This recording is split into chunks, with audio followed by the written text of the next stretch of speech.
আসসালামু আলাইকুম বন্ধুরা, ইংলিশ লার্নিংয়ে আপনাদেরকে স্বাগতম। আজকে আমরা ইংরেজির সঠিক উচ্চারণের একটি নিয়ম শিখব।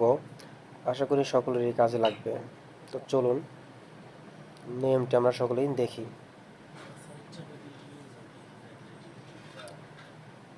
ইংরেজি শব্দের শুরুতে যদি কে এন থাকে, সেক্ষেত্রে আমরা কে এর উচ্চারণ করব না, কে এর পরিবর্তে এন এর উচ্চারণ হবে। যেমন আমরা কিছু উদাহরণ লক্ষ্য করলে দেখতে পাই। নলেজ শব্দের শুরুতে কে এন আছে, এখানে আমরা কে এর উচ্চারণ করছি না, আমরা কি উচ্চারণ করছি? নলেজ। নাইট, এখানে আমরা কে এর উচ্চারণ করছি না, সরাসরি নাইট উচ্চারণ করছি। আরেকটা দেখি, নি, এখানে শব্দের শুরুতে কে এন আছে, আমাদের নিয়ম অনুযায়ী আমরা কে এর উচ্চারণ করব না, উচ্চারণ হবে নি।